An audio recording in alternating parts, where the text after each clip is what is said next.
আসসালামু আলাইকুম, কী অবস্থা সবার, কেমন আছেন? তো আজকে ইন্ডিগো এয়ারলাইন্সের সার্ভিসটা একটু বলি। আমার গত 26 তারিখে ফ্লাইট ছিল চেন্নাই টু ঢাকাতে। হ্যাঁ, আমি টিকিট কেটেছিলাম মোটামুটি 24 তারিখ টিকিট কেটে নিয়েছি। যেহেতু 24 তারিখ টিকিট কেটেছি, বাজেট ফ্রেন্ডলি একটা ট্রিপের টিকিট পেয়েছি, 6,500 রুপি নিয়েছে। যাক, কোটা বিষয় না, যাই নিউক। বিষয়টা 27 তারিখে আমার ফ্লাইট ছিল দুপুর 2টায়। যেহেতু 2টায় ফ্লাইট, 11টা চেক ইন করবো ভাবছিলাম। আর আমার সাথে আমার এক দাদা ছিল, সেও সেম ফ্লাইটে টিকিট কাটছে, বাট একদিন পর কাটছে দেখে তার বেশি লাগছে, 8,000 কত যেন লাগলো। এইসব কথা বাদ দেন, মূল কথায় আসি। সেটা 27 তারিখের ফ্লাইট, খুব সুন্দর। সকালবেলা শুনি যে ঝড় হচ্ছে, 26 তারিখ শুনি আর কি ঝড় হচ্ছে। পরে 26 তারিখ ভাবছিলাম হয়তো বা ফ্লাইট ছাড়বে, যেহেতু চেন্নাইয়ের আকাশ পরিষ্কার ছিল। মানে আমি ভেলোরে ছিলাম তখন, ভেলোর আকাশ মোটামুটি পরিষ্কার, রোদ্দুর। 27 তারিখের আগের দিন 26 তারিখ রাত্রেবেলা আমাকে 9টার সময় ফোন দিচ্ছে ইন্ডিগো। ফোন দিয়ে বলতেছে, স্যার আপনার তো মানে হিন্দিতে বললো যে আপনার ফ্লাইট ক্যান্সেল হয়েছে।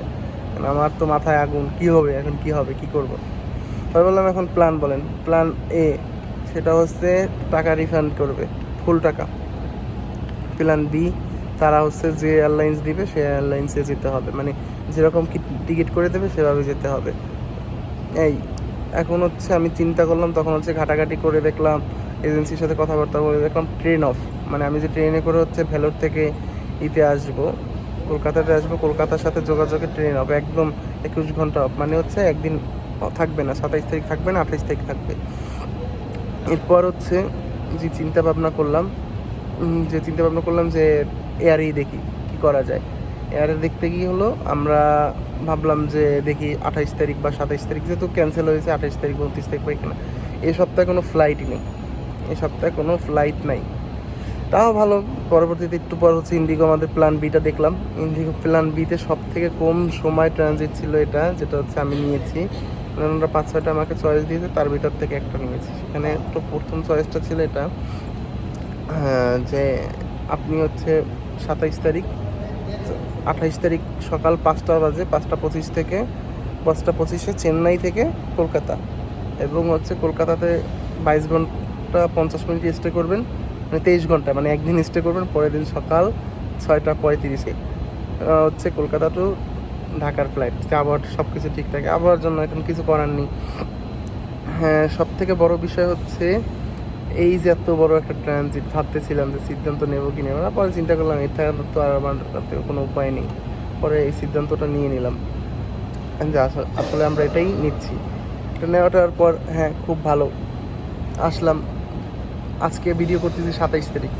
এখন এখন মনে হয় সরি, আজকে 27 তারিখ না, আজকে 28 তারিখ ওভার হয়ে গেছে। 29 তারিখ, আটটা পর আমার ফ্লাইট আছে। 29 তারিখ এখন কটা বাজে? এখন বাজে 4টা 10। 4টা 10, আর ঘন্টা 2 বাজে দিচ্ছে আমার কলকাতা টু ঢাকার ফ্লাইট। ভিডিওটা কখন আপলোড করি জানি না, কিন্তু এই অবস্থা।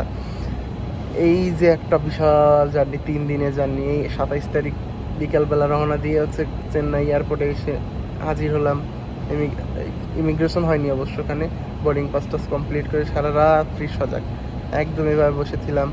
পরে ভোরবেলা কলকাতাতে আসলাম, কলকাতাতে 23 ঘন্টা স্টে করলাম। এর ভিতরে একটু সুবিধা পেয়েছি, আমরা 7-8 ঘন্টার জন্য অনেক রিকোয়েস্ট করে বাইরে গেছিলাম। এয়ারপোর্টে বাইরে যাওয়া তো যাবে না, ইন্টারন্যাশনাল পেশেন্ট নেই, ইন্টারন্যাশনাল যাত্রী যেহেতু আমরা, সেজন্য বাইরে যাওয়া যাবে না। পরেও গেলাম 7-8 ঘন্টা একটু ঘুরে ফিরে, মানে বেশি দূরে না, 7-8 ঘন্টা ঘুরে ফিরে আবার এসে ইমিগ্রেশন কমপ্লিট করে আবার বসে আছি। এই 3 দিন, এই আবহাওয়া আমাদের 3 দিন খাইয়া দিল। এই এয়ারপোর্ট, এই এয়ারপোর্ট, এই এয়ারপোর্ট, ওই এয়ারপোর্ট, এয়ারপোর্ট করতে করতে জীবন শেষ।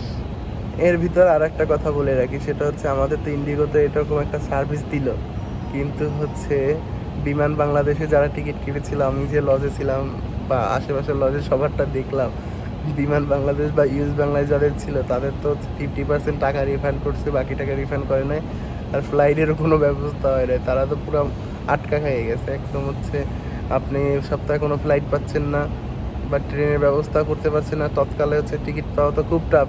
ভালো করে জানেন যারা দূরের 29 ঘন্টার যারা ট্রেন জার্নি করেন বা 32 ঘন্টার ট্রেন জার্নি, তাদের হচ্ছে তারা ভালো করেই জানেন যে তৎকালে টিকিট পাওয়া কতটা। ওটা তো যেন বাদই দিলাম, এই সপ্তাহে কোনো হচ্ছে ডিরেক্ট বিমানও নেই। মানে সব মিলিয়ে হচ্ছে আমি মনে করি যে ইন্ডিগো আমাকে কষ্টটা করালে ইন্ডিগো ভালো, লিগালি ভালো। আবহাওয়া তো ওই 3 দিন আমাদের খাইয়ে দিল, তারপর হচ্ছে আবার বাড়িতে কারোর সাথে যোগাযোগ করতে পারতেছিলাম না, সব মিলিয়ে একটা ঝামেলার ভিতরে ছিলাম। যাই হোক, ভালো থাকবেন সবাই, দোয়া করবেন। ঢাকা আসতেছি, অথবা ভিডিওটা আপলোড করবো ঢাকা এসেই। ধন্যবাদ সবাইকে।